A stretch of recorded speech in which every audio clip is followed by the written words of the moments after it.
fun. Have fun, man.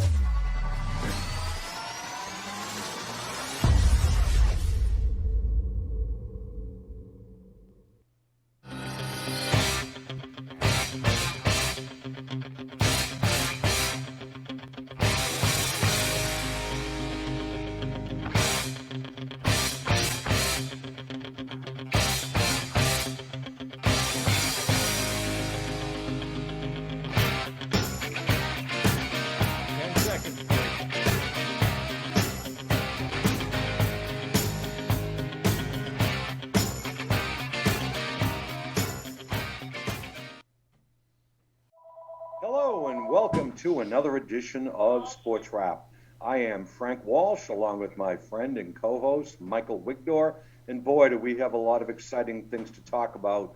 The last time we were here, the Red Sox were floundering and we didn't even know if they were going to make the playoffs. But right now they're sitting pretty in the catbird seat, leading the play-in game wild card.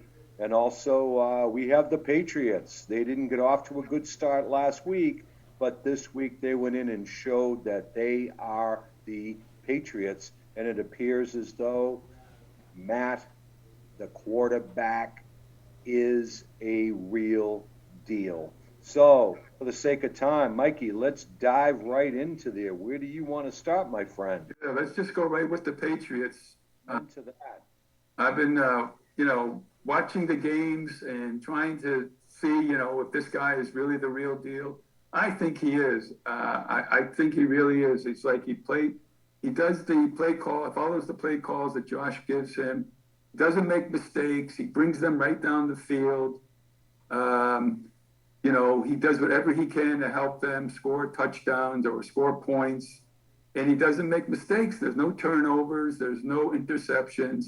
And it showed yesterday because they won efficient game. It was like 22-6, and his passing was once again over 70% completions. And, they made the calls they had to make to score the points. There's a few trick plays in there. But the big difference in that game, I think, was the fact that the Jets stunk in that game. Everyone's going to be talking about that today. Their quarterback was awful.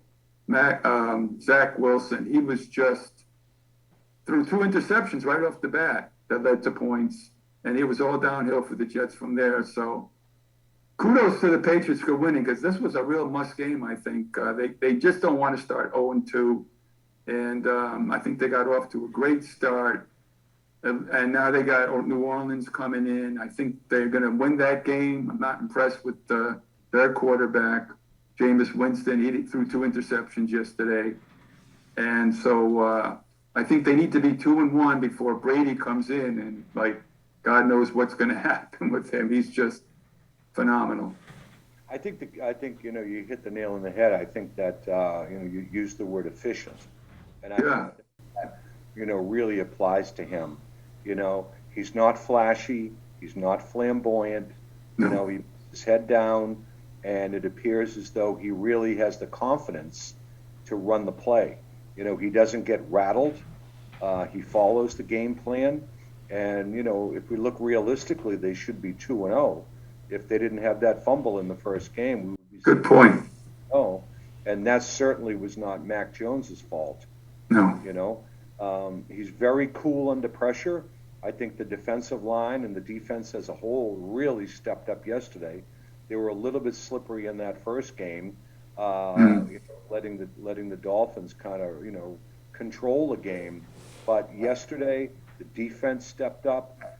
That first game, Matt was very cool under pressure because he got hit and hurried quite a bit in that first game, and he didn't break.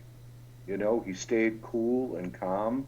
Yeah. And I think that he's going to live up to the hype if there even was any hype about him. I think that there was a little bit more negativity because everybody's comparing him to Tom Brady, and you can't do that. No. You can't do that. And they play to the team that they have. They still haven't stretched the field yet. They've been going with, the 10 yards, the 15 yards, 7, 8 yards. But that's all they needed yesterday. They had a very efficient, compact game plan, a combination of the run and the pass, and I think that they executed perfectly. Yeah, good call. Yeah, I think he's only going to get better. I really do. I think they're going to open up the offense as the season goes on. I bet you'll see him throw more downhill throws next week. He'll be back home in Gillette. The crowd will be behind him. You know, I mean, the Jets are like, that's rivalry territory. You know, and to play that cool under that kind of pressure in that stadium was really, it was impressive to watch that. He doesn't get flustered, and if anything, he's hard on himself if he doesn't do what he thinks he could have done better. And you're right, they should be 2-0. You're right. If Harris doesn't make that fumble, they would be. Right. I think all the signs are looking very positive because this is a quarterback that is accurate. He knows where to go with the ball. He doesn't get flustered. The offensive line is somewhat of a worry for me because he's getting hit and he got sacked even in that game. So they got to find a way to protect him. They lost. Who'd they lose? They lose Witt. They lost somebody, didn't they? They lost Trent Brown. Trent Brown wasn't in, and then they brought this other guy in who didn't do well. I think they said he gave up like 3 sacks in a row or something. They sat him down, and then they brought in another offensive lineman, and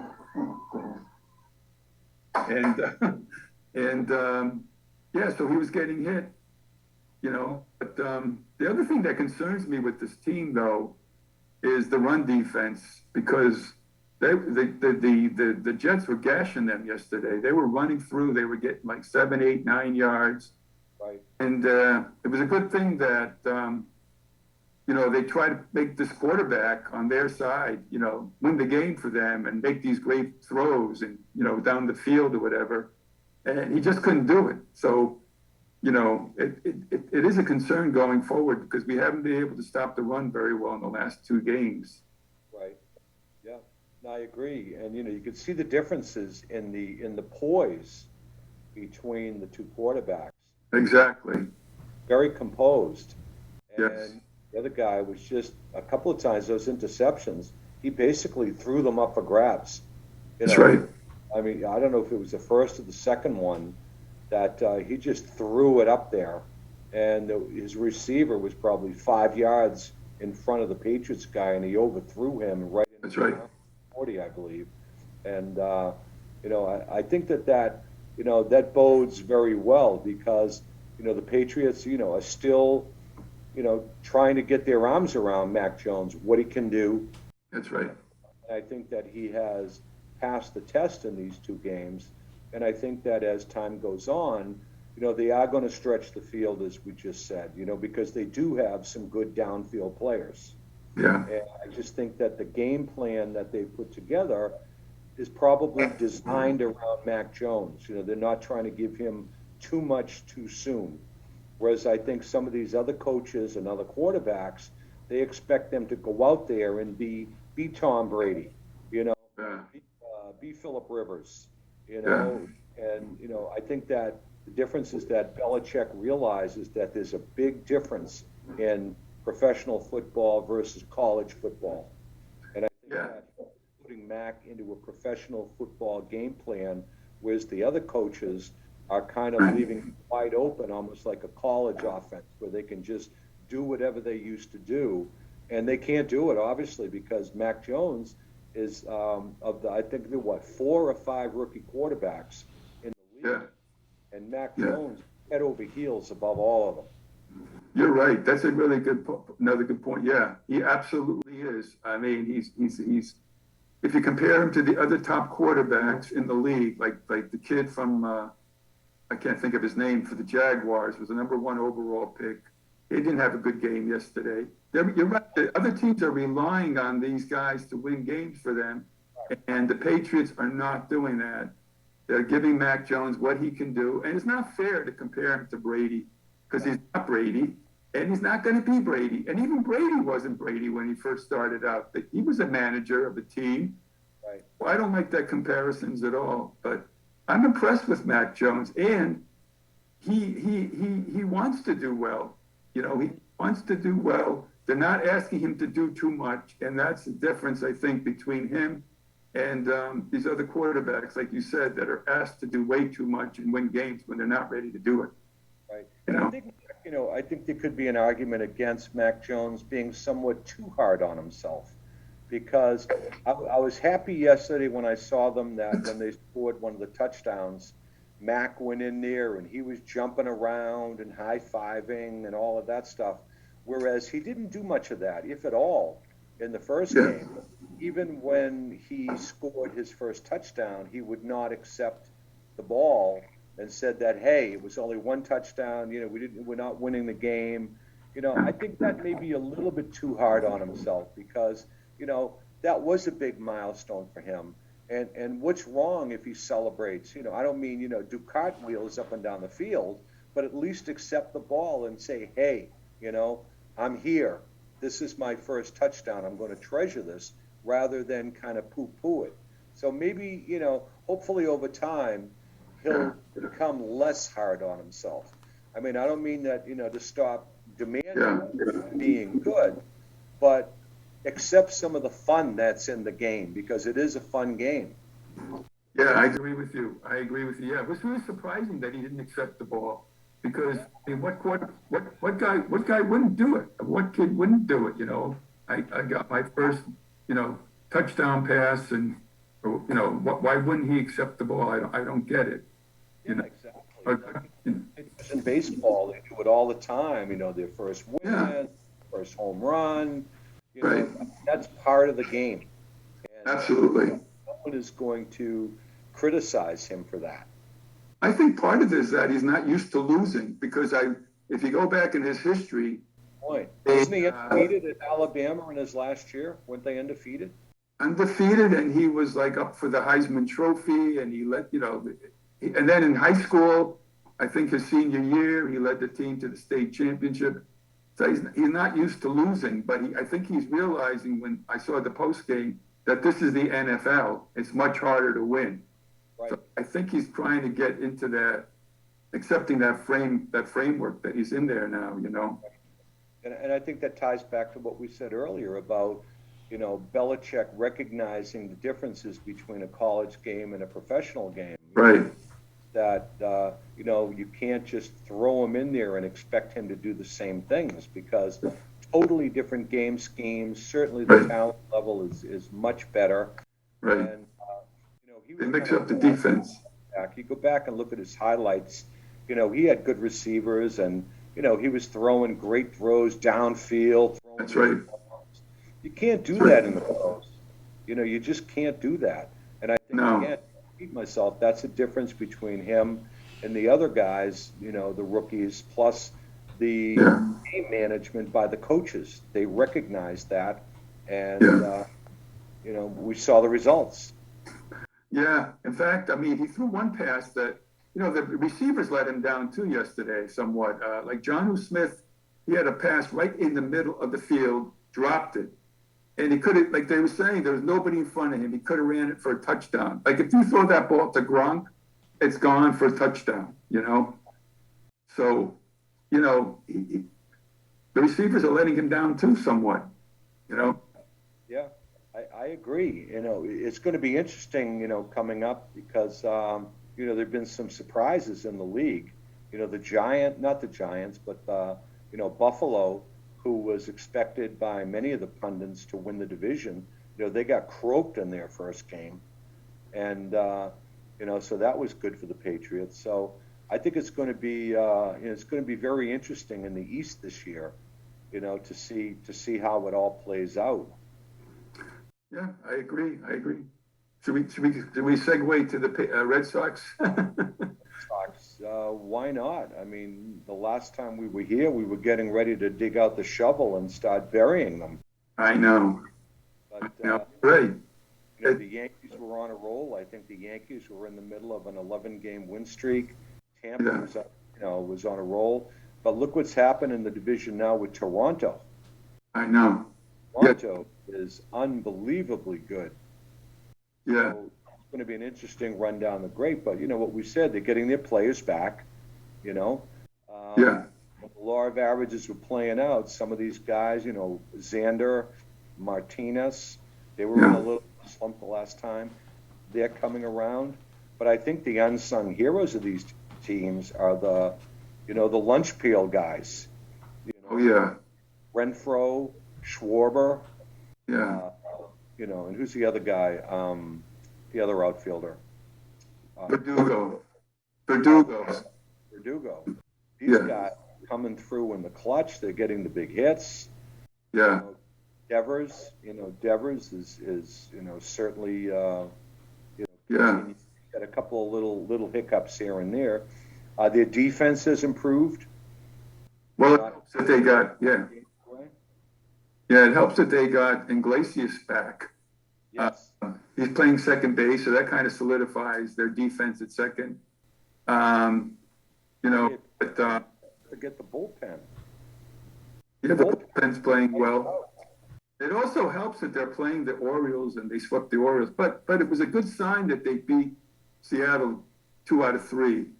So that made it give them the confidence. But they got a tougher series coming up on Tuesday. They got to play the Mets, and then they got to play the Yankees at home.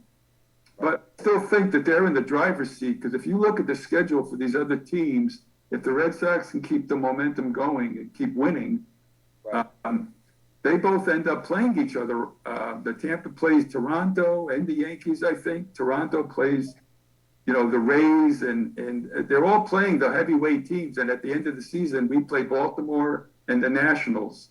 Yeah, so, the road is paved. The road is paved for us to get that first wild card, I think. Plus, Sale is back, and Sale's been looking good. Yeah, Sales is looking good. Evaldi is looking good. Yeah. Because yesterday they gave up some runs, but they're kind of looking like they did early in the season. They were finding ways to win. Yeah, they're winning games in the league. They have that. They have that confidence thing that is putting a little bit of fear, like Toronto. I wouldn't want to be facing Toronto right now. No, Toronto is their lineup is like, it's just awesome. I mean, they all have double-digit home runs, and a couple of good pitchers at least on that team. Right. Ray, I think, is like leading the league in strikeout or something. He's got a Cy Young opportunity. But Tampa Bay is faltering, which is good. I mean, whoever gets hot at the end of the season is going to be riding into the playoffs. Right, and it's going to be interesting to see how they work the rotation, because I believe they have maybe 12 games left, something like that. And it's going to be interesting to see how they work the rotation if they go into that wild card play. If they have to do the play-in game, because if they slip a little bit or the other teams get hot, they're going to have to win games. So it's going to be interesting to see how Cora juggles their pitching staff going forward to get them ready for that one-game playoff. Let's hope we don't need it. Let's hope we can keep this streak going. But it's fun. I think this is the most fun we've had with baseball for the last couple of years. Last year was a disaster. Yeah, I'm concerned about Rodriguez because he's pitching on Tuesday. He's been really inconsistent. Pivetta did not have a good game the other night. I just hope they don't overtax the bullpen because, we've been saying, they got to get some good starting pitching out of that. They got to get these 5-6 innings, and don't waste those arms in the bullpen. I know. Plus, we've got Barnes coming back, and hopefully Barnes was able to, get his straight. He's going to be coming back, but their bullpen, Richards and the rest of the guys who have been coming up there, they've had the lowest ERA. I think they're like under. It's like not even 1 for the last 10 or 12 games or something. They've been pitching lights out and keeping them in the game. Yeah, they even have Perez there. But believe it or not, we only have like a minute or so left. And where did the go, Michael? Wow. I don't know. It's like, we're both anxious to talk sports and it just goes too quickly. I know. Anything else of note that we can at least mention or anything that's going on? Well, I saw that Chara is Yep. was now he's going for a 1 year deal with the Islanders. Yep. The amazing teams are still out there, you know, willing to take a chance on him. At 44 years old, and 44. this is going to be his last year, and that's where it all started. They drafted him, so he's basically Yeah. going back where it all began. You know, full circle. Yeah, we could. I mean, you know, it's way too early for Celtics and Bruins, and I don't know. The thing that amazes me the most about everything so far this season is how Brady is just taken off from last year. Two games, like 10 touchdowns. Yeah, I mean, it's just even if like guys like Terry Bradshaw are saying, "Oh my God, I can't believe it." You know, maybe he can play to 50. Right. It's just beyond. I know. Well, it's going to be interesting next week, and I'm sure there are a lot of people at home, just like us, waiting for October 3rd when Brady invades Foxborough. Yes, but let's just go get that win against New Orleans on Sunday. There you go. So I think we have a couple of people to thank. Where you want to start, Mikey? We want to thank Dave Young for doing a great job as usual at SMAC, helping us film this show, and the people at SMAC and Robbie Patella. Rob Patella. That's right, Rob Patella. Haven't been there enough to talk to these guys. Well, hopefully we'll have another victory to talk about, and hopefully the Red Sox can put a little bit of distance in the standings. Yes, let's hope so. Okay, until then, I guess I'm Mike Windor. I am Frank Walsh.